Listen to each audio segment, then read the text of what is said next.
নিচে মেশিন মারলে তো অবশ্যই এটা ভাঙার সম্ভাবনা, ভেঙে যাবে, মানে এটার যে সৌন্দর্যটা ওটা নষ্ট হয়ে যাবে। মাটির লেভেলে যাতে কোনোভাবেই ভাঙা না হয়।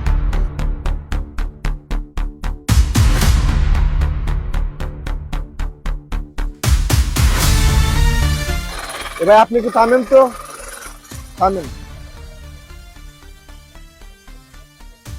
পাইল ক্যাপের তো আমরা হেড ভাঙতেছি। জি স্যার। তো পাইল ক্যাপের হেড ভাঙার নিয়মটা কি নাম বলো তো? স্যার নিয়মটা বিভিন্ন জায়গায় বিভিন্ন রকমের কাজ করে থাকে। যেমন আমরা এই প্রজেক্টে কাজ করতেছি, এই মাটি থেকে 7 ইঞ্চি আপ রাখতেছি। আপ রাখার পরে বাকি অংশটুকু ভেঙে ফেলছি। আচ্ছা, মাটি থেকে যে আপ রাখতেছো, এটা কেন আপ রাখি আমরা বলো তো? স্যার অনেকে 7 ইঞ্চি রাখে, অনেকে 6 ইঞ্চি রাখে। আমরা 7 ইঞ্চি রাখতেছি, আমরা 3 ইঞ্চি সিসি দেব। আচ্ছা, 3 ইঞ্চি সিসি দেব। এই সিসির উপরে যেন 4 ইঞ্চি আমার পাইল ক্যাপের টপ থাকে, থাকে, হেডটা যাতে থাকে। এই পাইল ক্যাপের হেড থাকার জন্য আমরা 4 ইঞ্চি রাখতেছি। আচ্ছা, হেড থাকলে কি সমস্যা আর না থাকলে কি সমস্যা? হেড থাকলে কোনো সমস্যা নেই, না থাকাটাই সমস্যা। আচ্ছা বলো তো কি সমস্যা?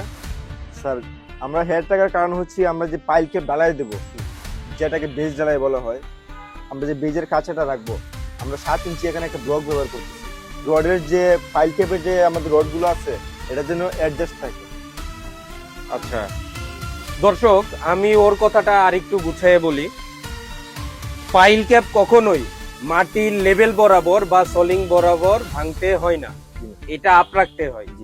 তার কারণ হচ্ছে আপনি যদি মাটির লেভেল বরাবর বা যেই সলিং বা সিসি করতেছেন ওই বরাবর যদি ভেঙে ফেলেন, তাহলে কি হচ্ছে, সিসি থেকে শুধু রডগুলো বের হয়ে থাকতেছে, এটা কানেক্টিং হচ্ছে না পাইল ক্যাপের সাথে পাইলের। যখন আমার পাইলে যে হেডটা সিসি থেকে আপ হয়ে রয়েছে, তখন পাইল ক্যাপের যে ঢালাইটা দিচ্ছে ওই ঢালাইয়ের ভেতরে আমার পাইল আটকে গেছে।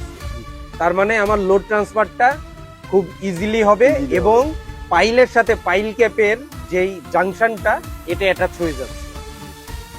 এখন অনেক জায়গায় কিন্তু এই ভুল কাজ করা হয় যে সিসি বরাবর অথবা যখন ভাঙতেছে মাটির লেভেল বরাবর ভেঙে বরাবর ভাঙতেছে। এইটা কিন্তু একদমই উচিত না। মাটির লেভেলে যাতে কোনোভাবেই ভাঙা না হয়। এই জায়গায় আমি আপনাদেরকে দেখাই, উনি কিন্তু খুব সাবধানতার সাথে এই জায়গায় কিন্তু আগে ওপরে ভেঙে নিচ্ছে নাকি, ওপরে ভেঙে নিয়ে তারপরে মাটি থেকে 7 ইঞ্চি মেজারমেন্ট রেখে তারপর ফিনিশিং করবেন নাকি। আগেই যদি নিচে মেশিন চালানো হয় তাহলে কিন্তু নিচে আপনার যে রাউন্ড যেই সারফেসটা এটা কিন্তু থাকবে না, এটা ভেঙে যাবে না, মেজারমেন্ট ঠিক থাকবে না। নিচে মেশিন মারলে কি ভাঙার সম্ভাবনা থাকে না থাকে? নিচে মেশিন মারলে তো অবশ্যই এটা ভাঙার সম্ভাবনা, ভেঙে যাবে, মানে এটার যে সৌন্দর্যটা ওটা নষ্ট হয়ে যাবে। উপরে ভেঙে তারপর মানে নিচে যতটুকু রাখার রাখা তারপর ফিনিশিং দিতে হবে। রাইট, না হলে কিন্তু আপনারা বিপত্তিতে পড়বেন। নিচে মেশিন যদি চালাই প্রথমেই তাহলে সমস্যা হয়ে যাবে। অনেকেই আছেন যারা পাইলের হেড ভাঙার কাজ করেন, তারাও এই বিষয়টি খুব ভালোভাবে লক্ষ্য রাখবেন। আগে ওপরে আপনারা ভেঙে নেবেন নাকি, ঠিক আছে। তারপরে যতটুকু আপনার পরিমাপ প্রয়োজন 6 ইঞ্চি হোক বা 7 ইঞ্চি হোক, তখন সুন্দর করে ওইটা ভেঙে নিলেই আপনার কাজটা খুব সুন্দর হবে।